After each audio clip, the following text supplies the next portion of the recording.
Hello everyone and welcome to this episode, the ambition one of the Women Talking About Learning podcast. I'm Andrew Jacobs. There's something ironic about this episode. The topic of ambition was suggested and we really quickly filled the spaces. It's almost as if our guests were really keen to get this out there, and we're very pleased they did. Our first guest is Cheryl Johnson. Cheryl has more than 20 years of experience in coaching, learning, development and workplace performance. With a pioneering attitude, Cheryl has made strong contributions in the areas of learning with an emphasis on behavioural change, and she's been recognised as a leader in the architecture and design of interactive multimedia learning systems and strategies. Our second guest is Erin Donovan. Erin is a learning and organisational design leader who focuses her corporate success on building measured growth strategies grounded in her practical and academic experience. She is currently the founder and chief partner of Fuel Training Consultants, where she and her team focus on the individual, the classroom, and their corporate partners. This is an engrossing conversation which we recorded in April 2023. This is Women Talking About Learning. This is Cheryl and Erin talking about ambition. Hello, I'm Cheryl Johnson, and I'm glad to be here with you today, and we're going to be talking about ambition, one of my favorite subjects. Even though I've been in the learning and development space for quite some time, I found that ambition was one of the key elements to motivating people to learn. So, Erin? Hello, and I'm Erin. I'm so pleased to be here with Cheryl today. I have found personally, as a woman in learning and development, ambition has been quite a double-edged sword. So I'm so excited to learn today from Cheryl about her experiences and share our journeys, but also get it right back to the learner, because at the end of the day, that's why we do what we do. Exactly. Learning's been a passion of mine since I was very young, and I agree with you. Ambition is a double-edged sword.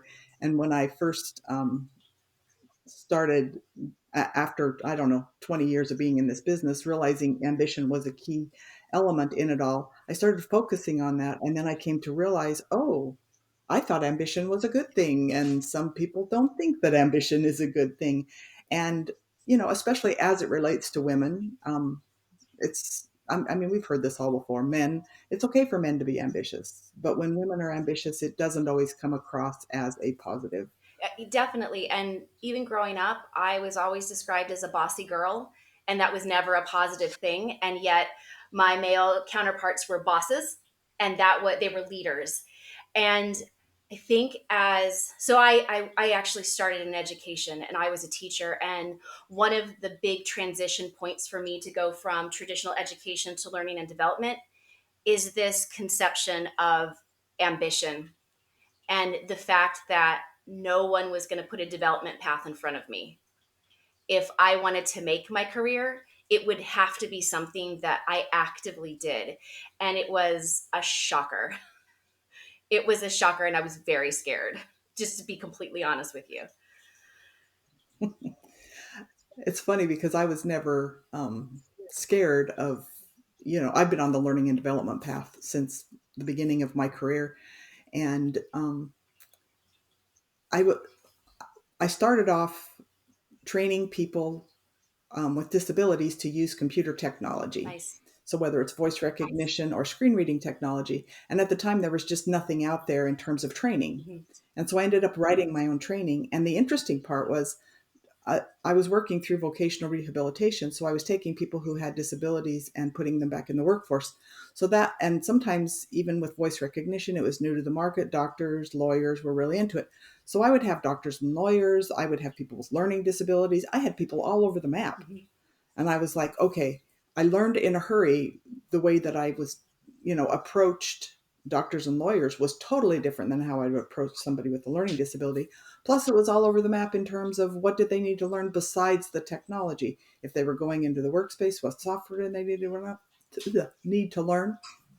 And so I was just like, it became a passion. And then with my kids too, it was like, what motivates them to learn? What inspires them? What makes them want to have this passion for learning that I had? Yeah. Yeah. And I love that you use the phrase learn in a hurry, because I think that's my whole career. So everything, as I made this transition and as I moved from a consultant to a director to, owning my own space, it was learning on the job constantly.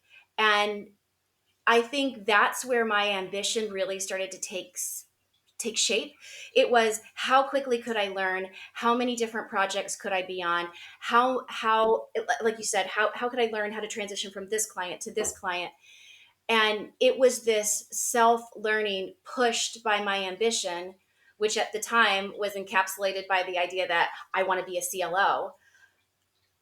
But everything was learning in a hurry. Everything was, how much can I do and work and achieve in a small amount of time? Because I started this when I was 40. So I already felt like I was behind. That's interesting because I started this when I was about 38 or 42. And I never wanted to go down the path in terms of, getting into management. I've always been a consultant. I Yeah. just come in, I help people with their learning programs, I leave.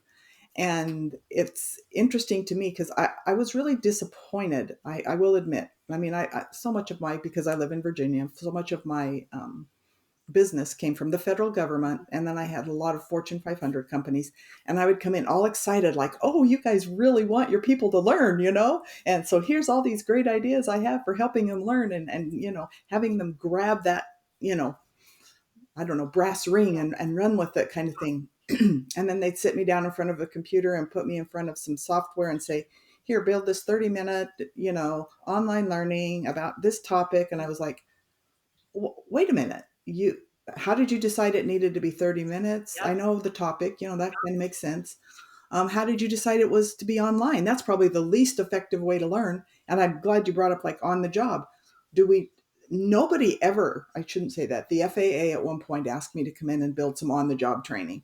But for the most part, everybody just wanted, and I was like, you guys, no wonder nobody in your organization wants to learn. No wonder nobody's motivated. No wonder nobody has ambition. I don't like sitting down watching these presentations. Yeah. It's pretty bad when you don't want to do your own training.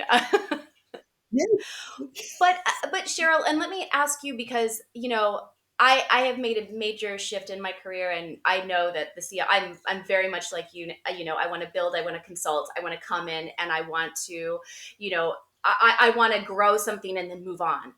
Um, but how do you move from that? I'm just going to take your order. I'm just going to take your order, which is typically, I think, where women, we do very well. We take orders and we zhuzh it up and we send it back out, and everyone thinks it looks pretty and great.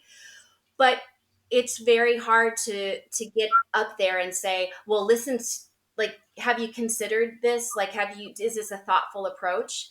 I mean, how have you in your career switched that?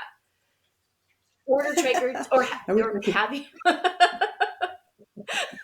I wish I could say I had the magic pill, but I don't.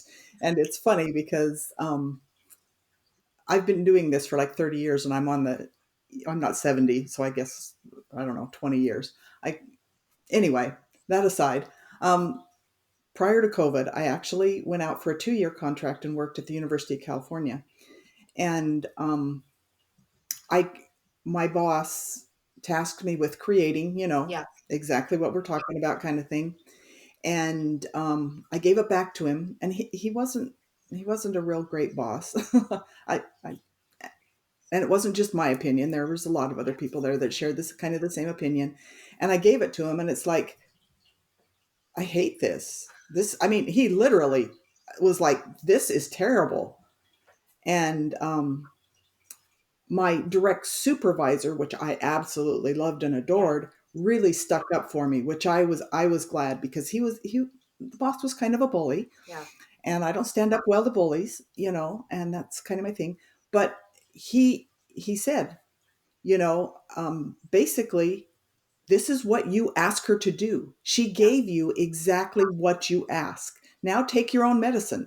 If you don't like this, if you don't like it and you don't want to do this, what makes you think, the people are? And that was a real turning point, I think, for them. Yeah. And it was like, okay, now that I've told you how to do it and I've told you what I want and I want you to do it my way, and you don't even like what, your own results are. Here, let's turn around, and that's why you hired her. Yeah. You hired her because of her resume, because she can do all these wonderful things. And he's like, oh, okay. And that was a light bulb moment. Yeah. Yeah. I really like that. And I think what I'm really searching for and where my ambition is taking me is to be able to have the confidence to have those conversations up front and be able to, sit at the table and say, that's an idea, but let's consider this as well. And really pushing people out of the traditional learning space. It's, you know, thinking through what future state could look like. I feel like we cannot be order takers when we have the resume and the background and we can do what we want to do. We know what we can do. We have to push, like, unfortunately, we have to push those bullies aside. And I think for women, it's really hard because when we push bullies aside and we're ambitious and we're confident and we say we actually know the answer and you don't, then we're considered, the B word, and we're considered, you know, not easy to work with, or, not a team player. Where if I think some of my male counterparts would sit at a table with maybe less information and less knowledge than I have, I feel like they'd be able to facilitate those conversations better. And I mean, maybe we just have to push the door and say, I don't really care what you think about me personally, but I can help your organization.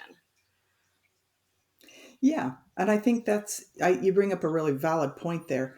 Um, when you come in as a consultant, and my understanding is you hired me because you evidently don't have in-house people who Yeah. can do this. Why would you be hiring an outside person if you didn't have anybody? And even though, sometimes the dynamic between men and women can get interesting, I always found, just because of who I am, that I worked better with men than I did with women. Me too. A lot of times I would come in, yeah, and women would see me as a threat, Yes, 100%. you know, and rather than see me as somebody who's here. And I tell people outright, I mean, I started my career, not my career, my not learning and development career, but when I first started working at age 18 as a secretary. And that's an old term. But yeah, that's how old I am. But I remember I wanted to make my boss look good. Yeah. I never wanted to be the CEO. I never had ambition like that. I have a lot of ambition, but it's not toward those goals. And once my bosses understood, hey, I'm really here to help you look good, they're like, oh, yeah. And I never quite could get women to understand that. They always saw me as competition as opposed to, hey, I'm just here to make you look Yeah. good. As the leader of this organization, if you create some phenomenal training, guess what? Your people are going to perform better, and your numbers are, CEOs always love numbers. All these numbers are going to improve, and I can show you how they're going to improve. And once they kind of caught that vision, it was like, oh, okay, so let's, go that direction. Yeah, and I think not only is it competition, but also we're external going into their house. Mhm, And that's mhm, another threat. Am I going to lose my job? And, is she going to, are they going to bring her in full time? And I completely agree with you. I feel that vibe much more from women that I've worked with, especially as an external consultant, than I have with mhm. men. Um, and honestly, most of the bullies that I've encountered have been women, not men. I've had a lot of allies in my career. I've been very lucky. I'm not saying they've been the most woke people in the world, but they've wanted. But to your point, Cheryl, like I show up, I do a really good job. I'm respectful. I help them look better, and I'm a part of their team. And it's much easier to get that message across, I think, in a positive way with people who, let's just say, with people who are open for success, for everyone to have success. Yeah, a shared success. Yeah. And I think one of the things, I did write a book. It's called The Ambition Quotient and everything. But the only reason I bring that up is because so often when I come into an organization, especially like this University of California situation, I got tasked, and I wasn't hired to do this, but I got tasked with dealing with some interns. Mm, Okay. mhm. And They were not very ambitious, to say the least. Shocker. But yeah, shock, shock, right? Um, and I told these interns right up front, you're not here to make coffee. You're not here to, do menial tasks. I'm giving you real projects and I want you to do real work. You're going to be supporting me basically. And I saw some little light bulbs go on, like, hey, this is cool, right? But it was still an extraordinary challenge. And interestingly enough, my direct supervisor was a publisher and he had published my book. So he'd read my book, right? Yeah. And I went to him one day and I was like, I'm ready to pull my hair out. What do I do with these guys? And he laughed at me. He says, go read your book. And Nice. I was like, okay, thank you. Well, So, I love that because as you were talking about your interns, I was thinking about the many young people I've worked with in my career, and it's all about reverse mentoring. Sometimes when they have said to me, like, this is how I see you, or I don't see that in myself. I mean, it's all positive, but like, I don't want to say like, I want to be like you when I grow up, but I think that I've realized how ambitious I am and how that comes across really when people like mirror me back. And and when I see especially like a young woman, I'm thinking of one I've worked with who's a lovely girl, but like she is on it, she's on fire, she's excited, but I see traits that I have in myself in her, and I want, like, that's teaching me like the positive aspects of ambition, and how people are relating to her, and I don't think I would have seen that without that mirror, because it's great to be self reflective, but you can also kind of be self delusional too. yeah, that is true. And you bring up mentoring. And I think mentoring, it's so funny to me because we always think of training as somebody with a wealth of knowledge standing up in front of people and sharing that knowledge and just here, I'm giving it all to you, just absorb it and run with it. Yeah. But I have found mentoring, and that's really what I learned to do with these interns, was to mentor them. And even though I, had written this book, my supervisor was so good at helping me take even the ideas and thoughts that I'd written and really take them to a whole new Yeah. level. And mentoring is such a key element. My daughter has worked, she worked for an airline for, I don't know, 10 years and just got rave reviews. Everybody loved her. She was wonderful. She's come to a new job where it's a slightly different environment and slightly a whole different Yeah. topic. It's property management as opposed to airline. And sometimes I would overhear her conversations with her boss, and I could tell her boss was giving her a lot of feedback and a lot of ideas and saying, hey, maybe if you approach this, slightly this way, or you talk a little bit different this way. And so I asked her one day, I was like, hey, what's up? Are you not doing so well at work? Yeah. Whenever your boss is having those kind of conversations and I can hear them. And she's like, oh, no, no, no, no, no, no, no. He's helping me. Mm-hmm. This is how he Yeah. supports me. This is how he helps me become a better Yeah. employee and to fit in our culture and our environment. And I was like, wow, somebody gets it. This mentoring thing is big. It's awesome, and that's one thing. If I say, if I'm ambitious about anything, we have to change the way that we conceptualize training and learning, Mm-hmm. and this idea of transactional space. I sit down, I learn, I go and do. That's not how it should be. I mean, we did great things in education that no one has really noticed, like model classrooms where people come in and watch you teach and observe. We have strong evaluation systems where literally we take things in small pieces. But on the other hand, in the corporate space, we have all these great tools that we could be using and we could be just blowing up. And I think it's going to take different voices to push that initiative, rather than we just say, well, we're just in the training space. We just do training. I just do e-learning. I mean, I think we've got to push it beyond that. And so concepts like mentoring and feedback loop and reflexive activities, rather than just sit and get, that's our future state. Otherwise, AI can just write everything, you know? Oh, yeah. I came across a tool Google made that's for AI, for instructional designers. Yeah. And I was like, okay. They're already rewriting my job description and redoing Yeah. it. But I tried years and years ago to kind of try to flip that switch a little bit by changing my title from an instructional designer to a performance solution I specialist. love that. I want to improve performance. That's what I'm here for.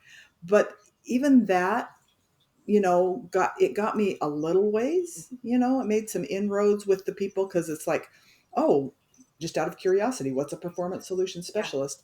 But really, when I tapped into the word ambition, that's when I really caught their Yeah. attention. And they're like you said, it's a double-edged sword. And they're like, okay, how can I have ambitious employees that are not cutthroat, climb the ladder of success, stomp on other Yeah. people, kind of. So I think redefining the word ambition in a positive way will help us in our learning and development efforts, because that's what learning and development is truly meant to do. I feel like I'm an ambitious person because I love to learn. Mm, I love that. Yeah, I love it. I love it. I feel like I'm an ambitious person because I want to define my path, and I can do that through learning. I think that one thing I felt as a woman is it's very planned. I don't know if you feel the same way. Like I graduated college, I got married, I got my first job, I da da da, blah, blah. And then somewhere along the lines, like things didn't really work out.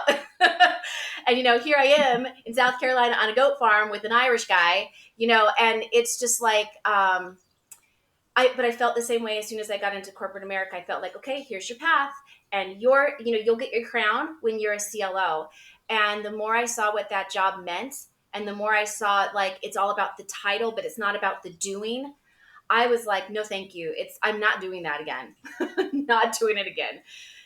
I mean, I don't know. How have you felt? Like, have you felt like you've been on a path? No. And what I felt like, well, we'll go back a little bit to my early days again. My grand ambition was not to be a learning and development specialist. My grand ambition was to be a flight attendant. It's awesome. And I achieved that by the time I was 21. And just kind of like, the CLO thing, I got in and I was like, "Ooh, yeah, I like the travel benefits, but ooh, this might not be exactly what I, had wanted." Yeah. And so then I had kids, and I never really wanted kids. And, we won't go into all that history. But what I eventually wrote a whole program on failure, Yeah. because so much throughout my life, I felt like everything I did was a failure because I didn't get that crowning jewel, Mhm. that CLO title. Not that that's what I wanted, but that I was like, I never felt like I was successful because I would go in, I would build some training. It was horrible. I knew it. They knew it. They paid me. They wrote good reviews for Yeah. me.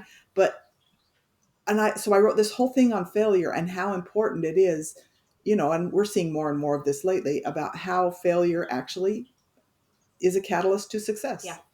Yeah, I feel 100% the same way. When I look at the learning moments in my life, it's been those points of failure. It's been when Hmm. I had to, you know, move really quickly, and I had to make a change, and I was pushed kind of back into a corner, and I fought my way out. Well, that's how I learned. That was what was most important. But I think when you think of measuring ambition, and I guess I'm going to throw this to you. I think, like, how, if you went into a company, how would you do that? How would you say, this is how we can measure ambition in a positive way? Measuring, it's an abstract concept and it's defined by so many people in so many different ways that I think that's hard. But I think it goes back to, if I go back to these interns that I managed, right at the University of California, when these kids walked in the door at 8 a.m. and students, 8 Yes. a.m. is not a good time for them. No. And you know how this whole open office environment where you have all these cubicles and then you have these little, I can't remember what kind of rooms they're called, where you go in if you want to have a private phone Yeah. call or whatever. I had one student who literally came in, pulled his hoodie over his head, put his head down with the light off and slept.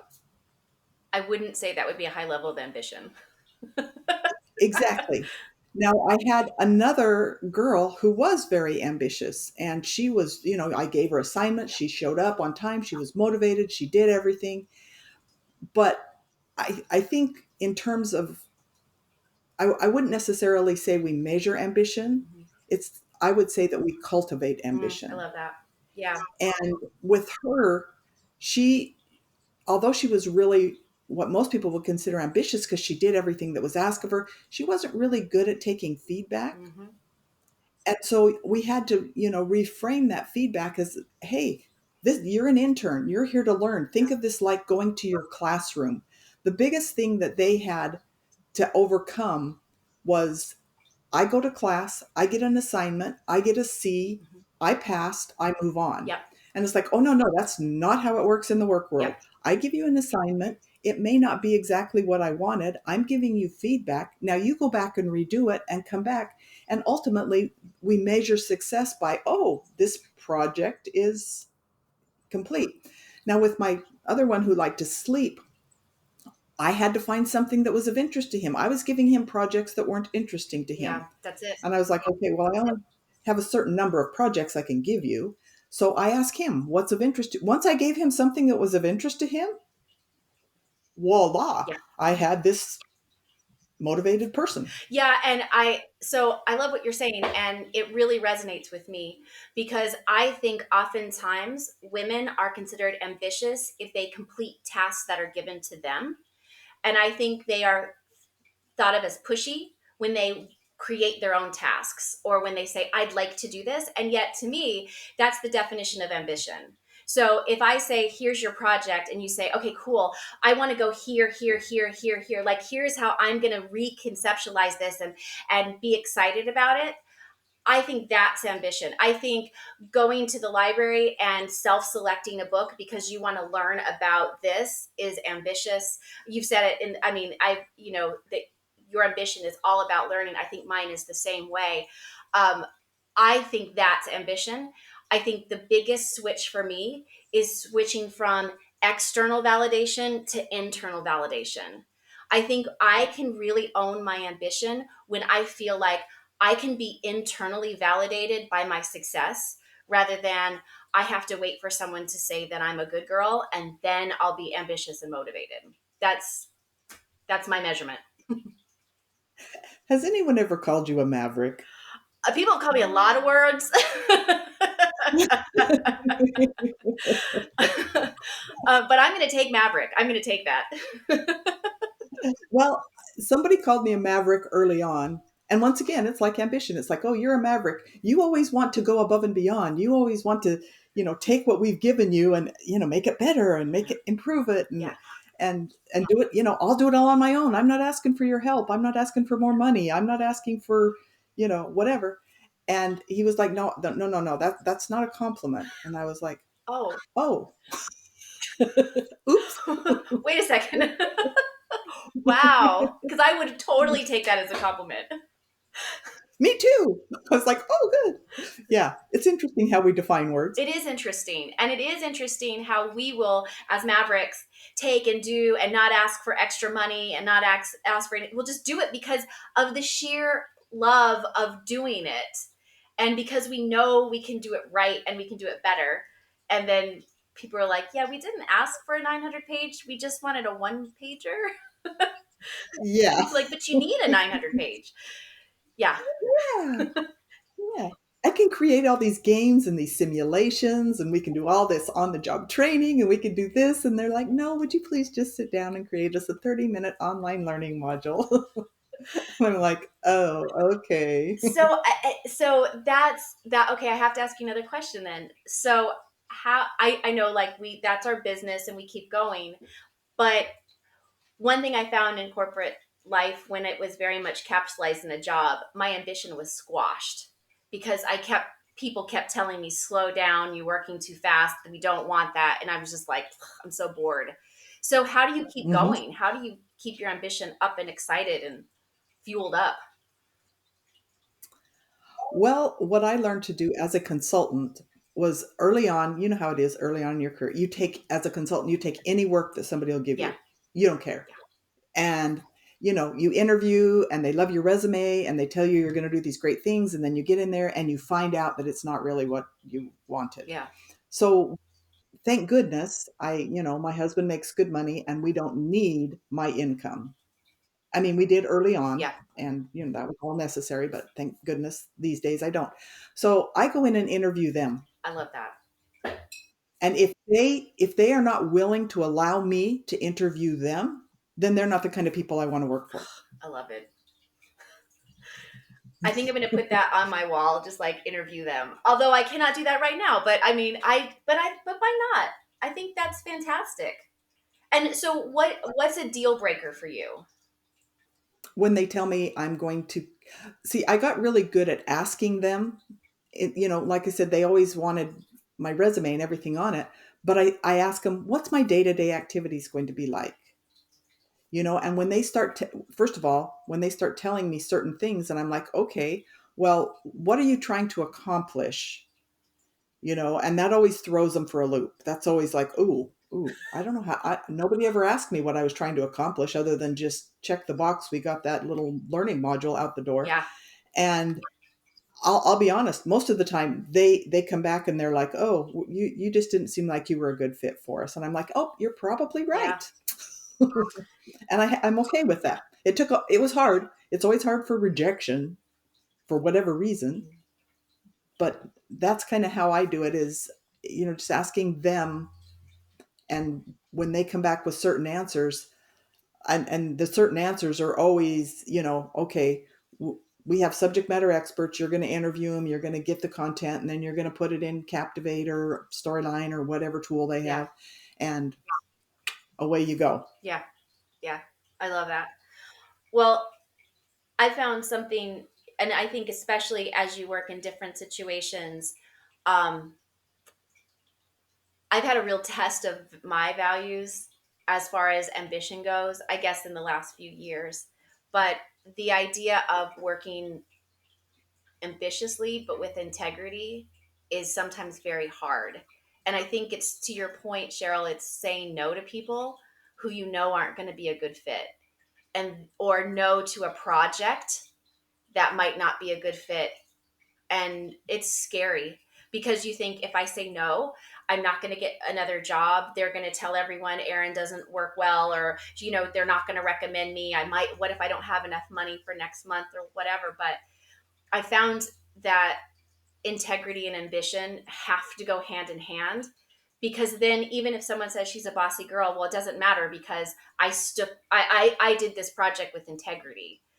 And I mean, as you formed your career, is there anything like that you felt, I don't know, you had to compromise in order, in order to get a book published and be successful and be a first call?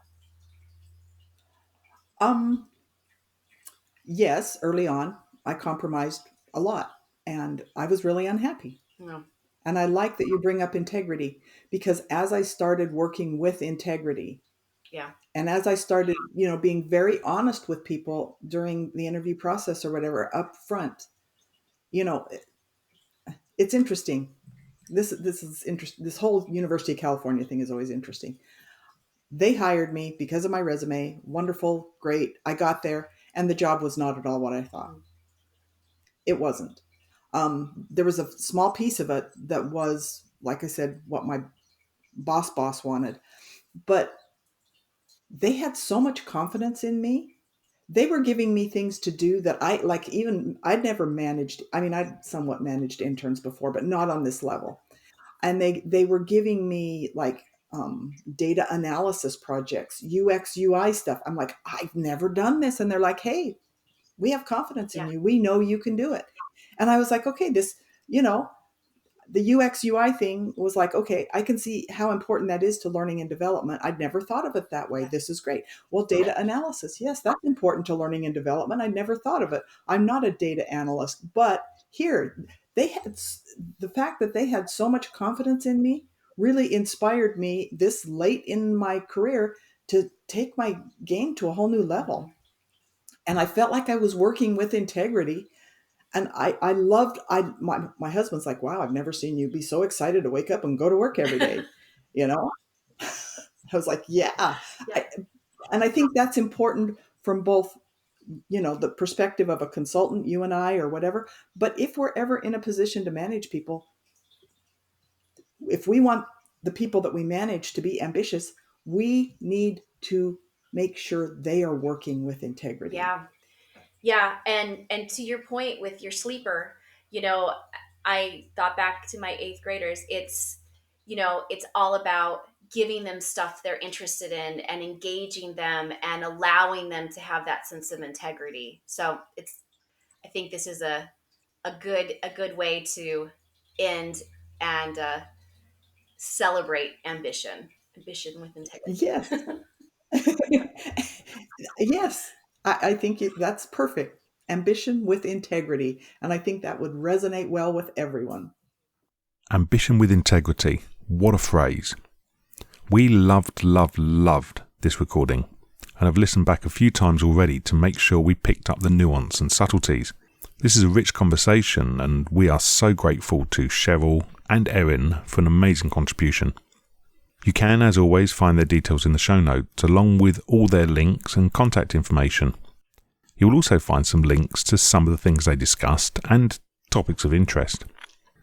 We are on a great run of episodes and have more to come.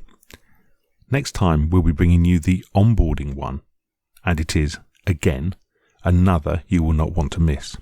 As always, thanks for listening, and we'll see you again soon.